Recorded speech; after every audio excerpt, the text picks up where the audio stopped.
Bueno, agradecemos entonces a Sabina Martínez por su magnífica intervención. Nuestra siguiente ponente es Ana María Llano, con su ponencia Desanudar los olvidos de las memorias. Ana es realizadora audiovisual, artista y docente, magíster en comunicación audiovisual de la Pontificia Universidad Católica de Argentina, especialista en afrodescendencia y políticas públicas de la Universidad de la República de Uruguay y licenciada en artes plásticas de la Universidad Tecnológica de Pereira. Su obra atraviesa formatos como el video, dibujo, pintura y bordado. Hace parte de un colectivo internacional llamado EPA Cinema, que es el estudio de producción audiovisual. Ana, bienvenida y gracias por aceptar la invitación. Por acá está, se me perdió. Gracias. Bueno, yo voy a arrancar. Buenos días a todos, gracias por venir, gracias por la invitación a la universidad, a Comic, a Dianita, a Nelson por estar tan pendientes de todo. Yo voy a arrancar con un video. Ay, ¿qué hice? No sé dónde está. ¿Hay algún? Ah, estoy. Aquí está.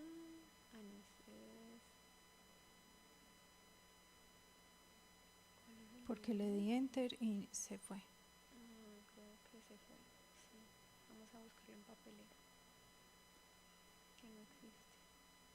Vamos a mirarlo desde la carpeta. Les voy contando mientras tanto, mientras vemos Dianita me ayuda a arreglar lo que hice mal. De lo que yo les voy a hablar parte de unas experiencias de laboratorios de creación a partir de la búsqueda de archivo y la exploración sobre la memoria. Por un momento pensé que no sabía bien qué hacía en esta mesa, pero después de que te escuché como todo el proceso, todo lo que explicaste, pues entonces ahí entiendo cuál fue la dinámica de los organizadores para incluirme en este espacio. Listo, bueno. Entonces ahí vamos a ver, es el laboratorio de este año. No, tiene audio. ¿Tiene audio?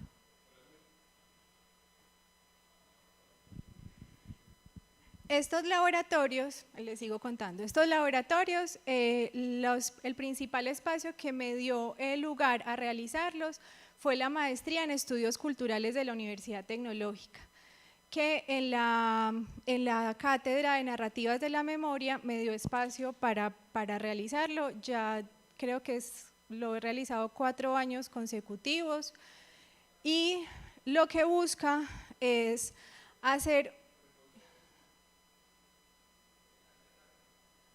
Igual no importa, es solamente música, así que no importa, lo podemos ver así.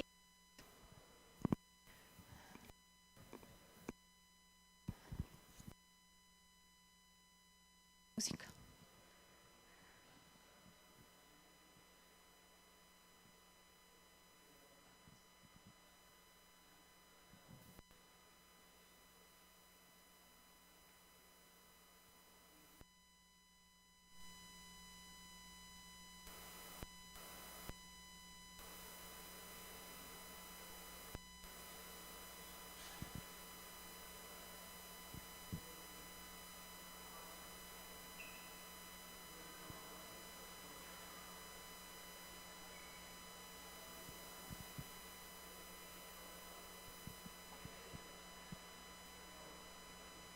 Listo. Eso era todo.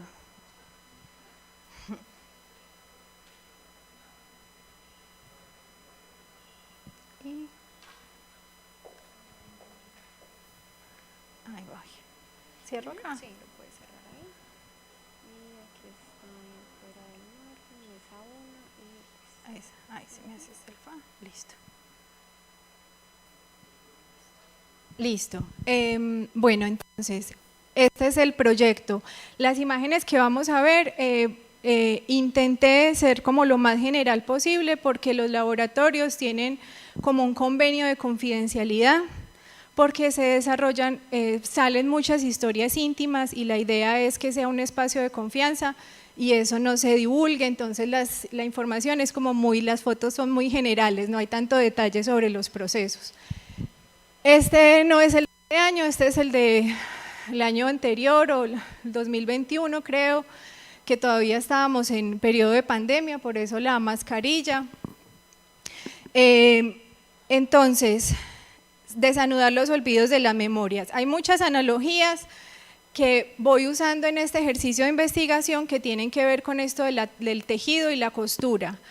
¿Por qué? Pues hay muchas, porque además de que sea parte de mi práctica artística, pues esas metáforas sobre los nudos, los tejidos, están muy relacionados también con la realización, con la ficción, con el contar historias. Eso de el nudo, el desenlace, la trama, todo esto está muy relacionado con la historia, con contar historias. Entonces también lo uso yo como analogía. Esta frase me gusta, que es: la historia la escriben algunos, la memoria la escribimos todos. Con lo que estaba hablando Sabine antes, yo lo que encuentro de conexión ahí es que es esa crisis de la que tú hablabas antes, de esa representación o lo antropológico, lo académico, como una forma que pone al espectador de una forma pasiva, simplemente a esperar que lo narren o que sea un sujeto de estudio, que las comunidades sean sujetos de estudio o los individuos sean sujetos de estudio. Lo que pretenden los ejercicios que yo planteo, y no solamente yo sino muchos otros, es poner al espectador y poner a las comunidades en una posición más activa y no tan pasiva.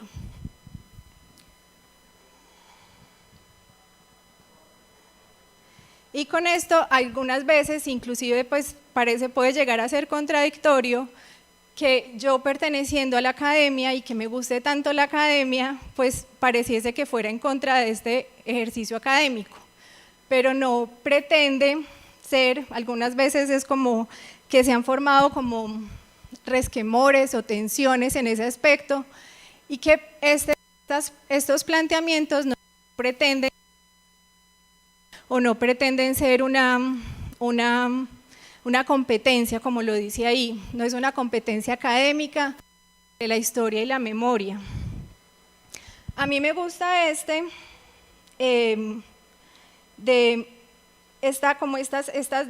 dos palabras acá claves que hay entre la historia revelar y la memoria moldea. Entonces aquí trabajan tantos con la imagen, o la mayoría trabajan con la imagen, o han tomado fotografías. Esto de revelar, cuando se revela la imagen, se revela exactamente lo que se tomó.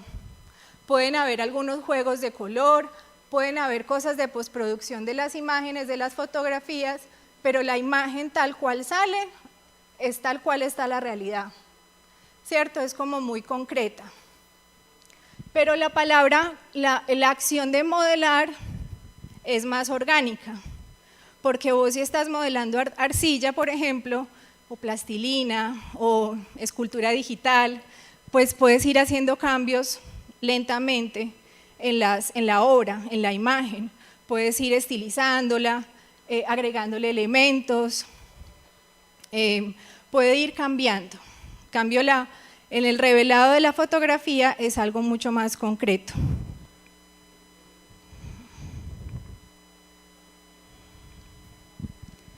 Hay otra problemática que plantean este tipo de ejercicios con respecto no solo a la antropología, sino con respecto al arte en general, y es el tema de la autoría.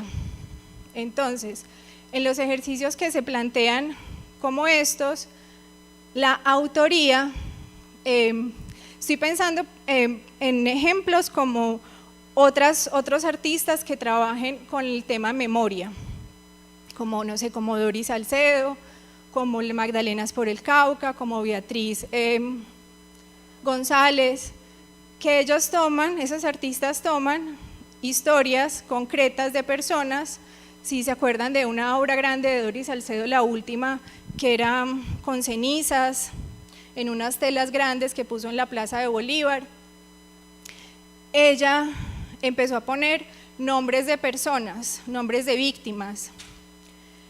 Entonces usaba historias de otros para hacer su propia obra.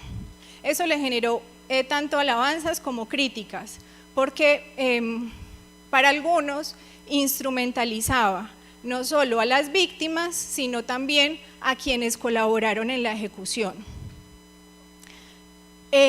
Yo tengo unos problemas, aunque tengo gran admiración por los artistas, tengo unos problemas éticos al respecto.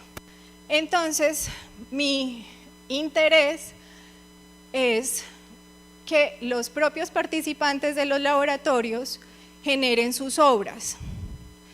Entonces ahí el problema, pues yo no tengo ninguna autoría al respecto, o sea, no es mi interés figurar, sino solamente como mediadora y propiciadora de los espacios. Eso es como importante ahí. Entonces, aquí algunos lo puse a propósito torcido para que fácilmente no pudieran leer lo que dice, porque es uno de los ejercicios del laboratorio. Entonces dice: los ejercicios evocadores y de indagación plantean preguntas partiendo de esas memorias excluidas, consciente e inconscientemente. Y aquí me baso mucho en esto de los estudios decoloniales que buscan que dejemos lo que hablaba al principio, que dejemos de ser pasivos a empezar a ser activos en nuestros propios estudios, que nosotros seamos nuestro propio estudio de caso. Entonces dice, perdón, voy a tomar agua. Los estudios decoloniales, voy a tomar agua. Pueden ir leyendo.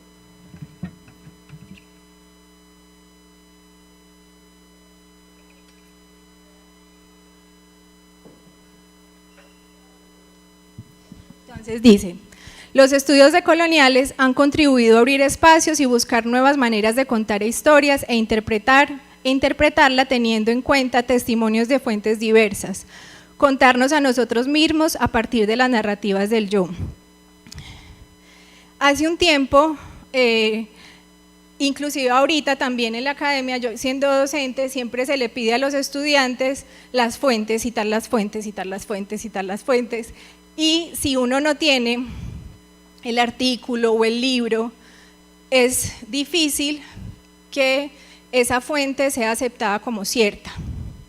Entonces, puede ser unas entrevistas, o si hay hace por suerte un tiempo hacia acá, los saberes, las personas sabias de comunidades, las entrevistas, como que hay otras jerarquías que van mucho más allá de la jerarquía académica, y también le da una jerarquía y un poder de conocimiento, que eso es muy importante. Entonces, esos saberes múltiples juegan mucho acá en este tipo de ejercicios, porque para poder narrarnos a nosotros mismos, pues tenemos que preguntarle a nuestra propia comunidad. Esas son las indagaciones principales. Les voy a hablar sobre cómo son las metodologías de los ejercicios. Como son esto de narrativas del yo, hay varias cosas que se le piden a los asistentes. Primero, hacer una indagación de su propio archivo fotográfico, que es en lo posible buscar en sus memorias. Eso no siempre es posible porque, como saben, nuestro país tiene un problema muy grande de migración por desplazamiento forzoso. Entonces eso hace que muchas veces no se tenga acceso a estos registros fotográficos, porque pues la familia se fue, no tienen contacto, todo se perdió, todo lo dejaron, entonces de pronto no tengan. Pero sí tienen un acceso a algo muy importante, que es la oralidad, que eso es súper importante. Entonces yo les pongo o les pido que busquen en su linaje que busquen que le pregunten a su familia de dónde vienen, que vayan lo más atrás posible, buscando quiénes eran los abuelos, los bisabuelos, hasta donde lleguen. Y que les pregunten de dónde eran y por qué se fueron de ese lugar y por qué terminaron. Lo que yo quiero es que hagan todo un recorrido hasta el día de hoy. Entonces es como un por qué estamos juntos en este lugar nosotros. Si ustedes se ponen a pensar de dónde son ustedes y por qué, cuáles son la cantidad de ramificaciones en sus vidas que los trajeron hasta este espacio para estar juntos hoy acá.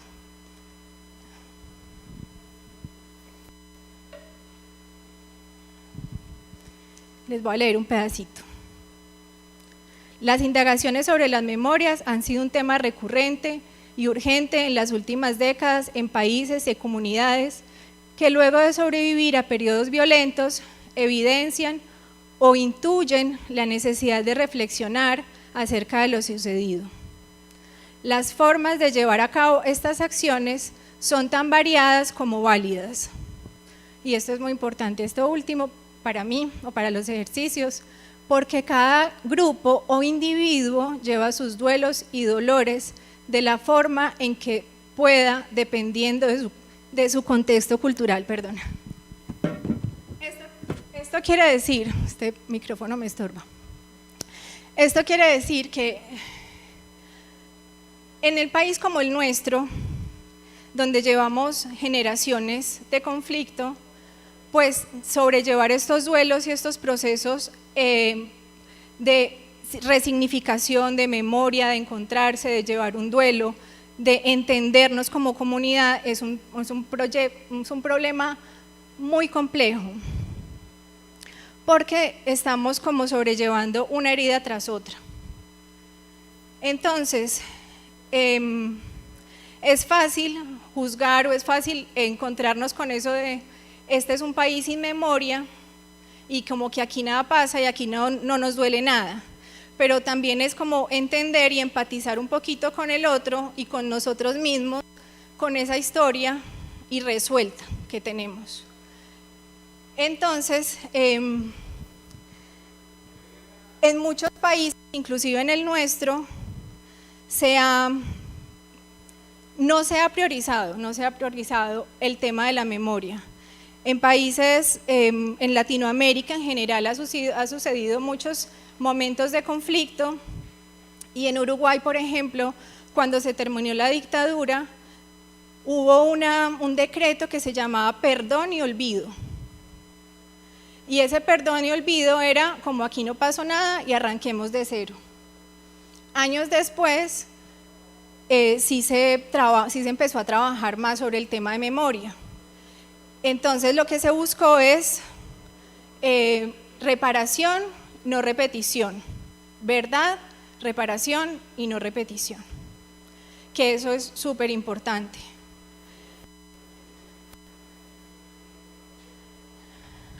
Lo que fue surgiendo en estos espacios es que, si nosotros, creo que es como un reflejo, estos espacios de laboratorio son un reflejo de lo que sucede en la sociedad.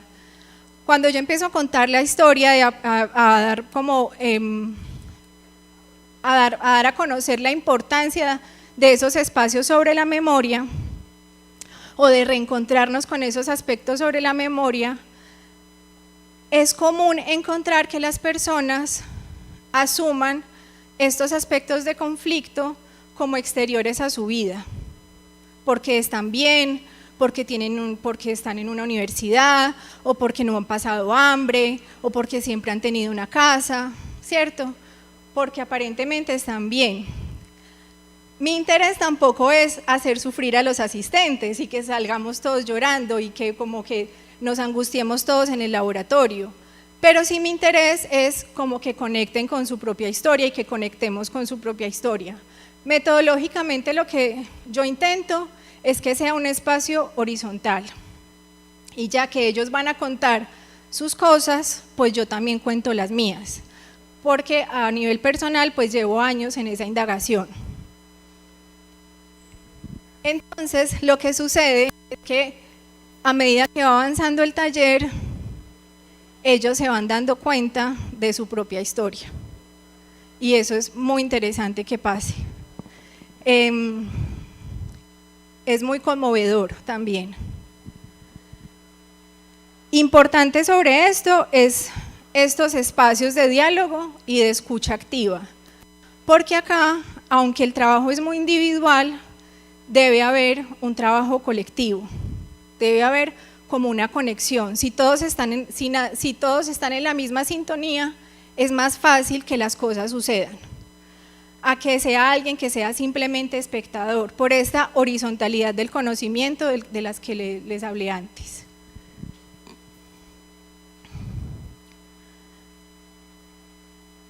Reflexionar sobre la influencia del conflicto armado, la migración, los rasgos identitarios. A partir de estos ejercicios que usaron el arte como mediador, proponiendo diálogos y ejercicios que integran archivos fotográficos, objetos, olores, sonidos evocadores, con el fin de motivar la difícil tarea de la autoindagación. Todo esto con el objetivo de explorar las implicaciones del suceso particular familiar en el devenir de la actualidad individual y colectiva. En el último ejercicio integré, porque me iba mucho hacia lo gráfico, hacia la fotografía y el dibujo. En el último ejercicio les pedí que también trajeran una canción evocadora, un objeto evocador, que trajeran lo que quisieran, que fueran como un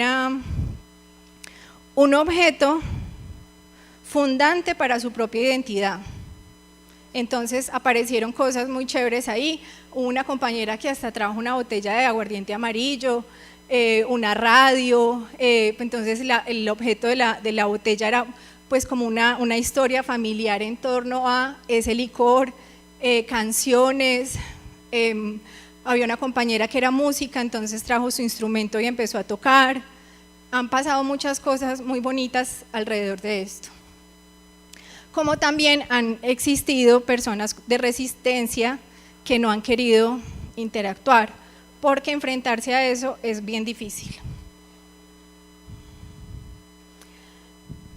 Como son personas que no tienen formación técnica con respecto a las artes, entonces ahí hay una primera barrera, porque se sienten muy intimidados, o todos nos sentimos intimidados, inclusive los que tenemos formación en artes, en empezar a dibujar y a exponerse, que el dibujo me quede feo, y aquí trabajamos mucho con retratos. Entonces, metodológicamente también era un esfuerzo, o como un reto, no un esfuerzo, un reto encontrar una técnica o una forma de expresión que fuera, que no tuviera ese limitante de que no fueran buenos técnicamente para la representación, pero que además fuera agradable, pues que con el objeto representado también se sintieran orgullosos, que les gustara lo que estuvieran haciendo, porque eso también es motivante, que les esté quedando bonito, como decimos nosotros. Entonces, aquí el arte como mediador implica un desapego a esto de el resultado exitoso, o a ese resultado estéticamente que cumpla ciertos parámetros. Hay que desproveer al arte de esos compromisos. La historia contenida en cada retrato no solo moviliza la memoria emotiva de los conectados genéticamente con los individuos, sino que dan cuenta de una época por medio de la moda, costumbres, colores, edades, lugares, arquitectura, lenguaje compositivo, etc. Eso era también muy chévere, esa forma de conectar con las imágenes, con las fotos, y empezar como a intercambiar datos de, ay, mira esa blusa que se usaba, el peinado de no sé qué, mi mamá también se peinaba así, mi casa también había un mueble de este color, Entonces es muy chévere como empezar a conectar eso con a partir de las fotos también. Otra de las actividades propuestas, ese era el que les contaba al principio,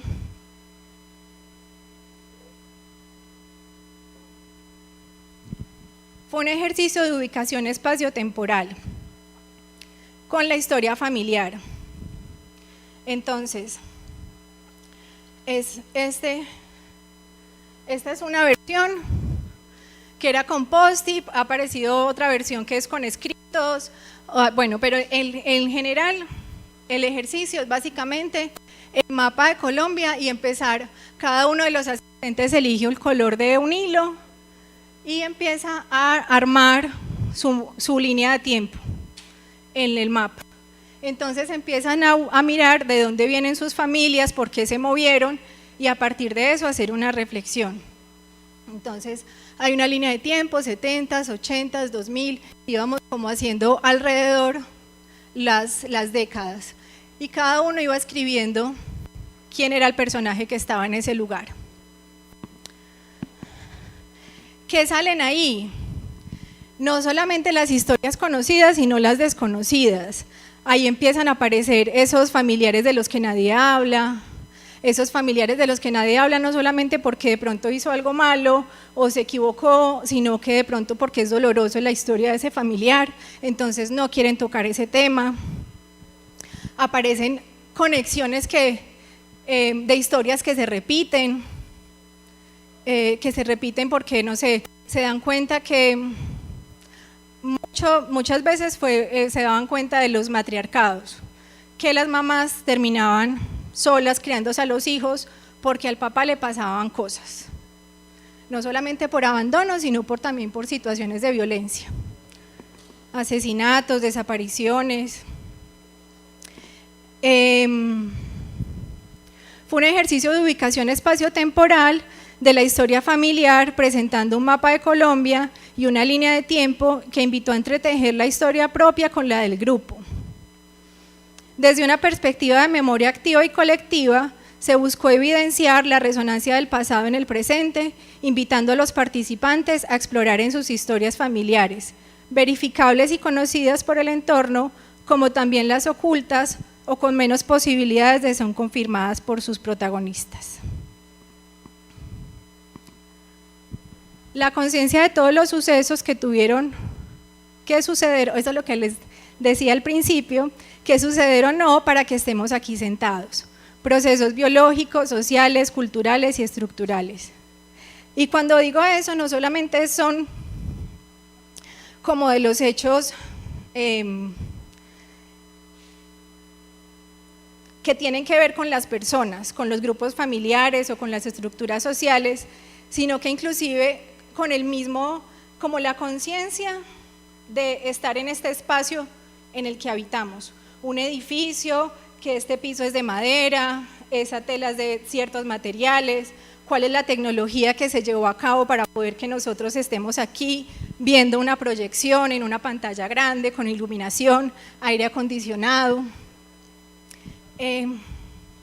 Como esa conciencia del estar presente y todo lo que pasó para que este presente sucediera.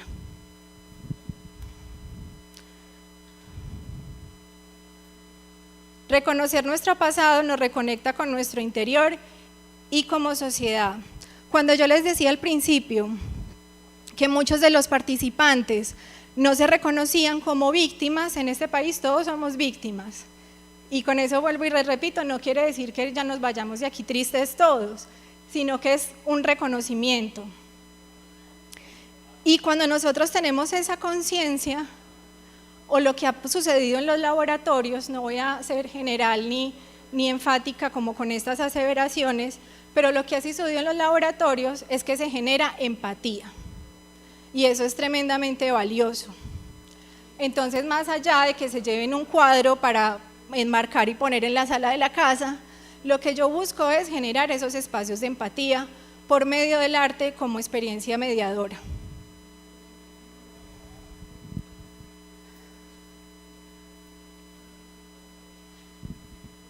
Ante gobiernos que decretan desmemoria, se presentan movimientos sociales de resistencia que resignifican y le dan vital importancia a la búsqueda del espacio plural y de amplia escucha para las narrativas de la memoria.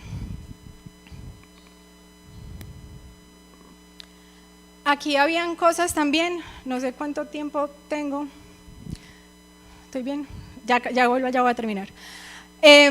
Habían cosas que también, como en este juego de la representación y de la imagen, pues habían sucesos que no habían un objeto o una imagen concreta para usar de modelo en esta representación. Entonces también había que jugar con esas ausencias, y esa ausencia también hace parte de la representación. El espacio vacío también hace parte de la representación, que eso también es muy bonito, pues además de que es poético, metafórico, pues en el ámbito concreto también tiene un peso importante.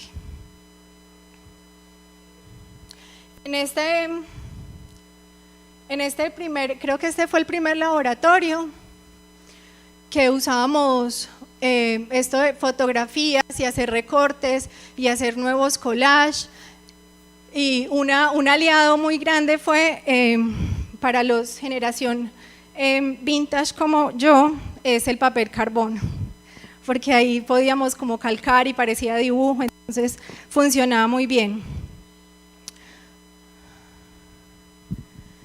Aquí ya termino. Ha sido interesante encontrar un arco dramático, como lo plantea el lenguaje cinematográfico, donde el asistente poco a poco se da cuenta de su historia, se hace consciente y logra conectar con la empatía, no solo de su propio linaje, sino del de su comunidad, hasta el punto de sentirse interpelado. Esto, cuando se hacen estructuras dramáticas en cine, pues es básicamente eso, un arco dramático, el inicio y el final, y gráficamente es tal cual, un arco. Entonces es como casi como un ejercicio, como un reality, como Truman Show, que no se dan cuenta que están siendo parte protagonista de esa historia. Entonces, a medida que pasa el laboratorio, es evidenciar su presencia en la historia nacional, en la historia de su familia, en la historia local, en su propia vida. Y es muy bonito ver eso, ver ese arco dramático del inicio hasta el final del laboratorio. La evidencia que han dejado estas prácticas de mediación artística es que la autoindagación es un camino posible para descubrir las implicaciones del suceso particular familiar en el devenir de la actualidad individual y colectiva, un acontecimiento necesario para este momento histórico del país. Y esta es la última, pero quiero como marcar que no es solamente cuestión de el momento histórico del país, que es bastante importante, sino que creo que es transversal, transgeneracional y traspasa cualquier espacio-tiempo. Creo que es como un ejercicio bastante importante para realizar uno mismo, y que es como una invitación, que antes de estos laboratorios, cuando me los plantearon hacer, lo que yo hice fue tratar de buscar metodológicamente ejercicios que se pudieran aplicar a personas no artistas, pero que venían siendo parte de mi proceso artístico. Entonces, esa búsqueda incansable en los álbumes familiares, en los relatos, en preguntar, en hacer como este ejercicio de investigación, en esta incansable búsqueda de retratar y de buscar imágenes, que era casi obsesiva, sentí que daba respuestas. Y esta forma de buscar información y buscar respuestas y autoindagarme, quise volcarla al ejercicio pedagógico.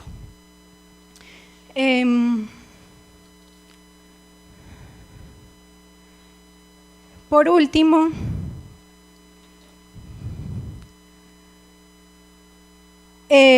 quería hablarles, por último, lo último que quería decirles es, además de la invitación, esa invitación a la autoindagación, es esa revisión urgente en cada una de sus prácticas de cómo están llevando a cabo esas prácticas y cómo no solamente desde la antropología o desde las artes, sino desde el propio ejercicio cotidiano, plantearse una posibilidad horizontal de conocimiento, como esta nueva forma, no sé si tan nueva, pero esto que plantea los ejercicios decoloniales, de que lo que tiene que decir el otro es igual de importante a lo que tengo que decir yo.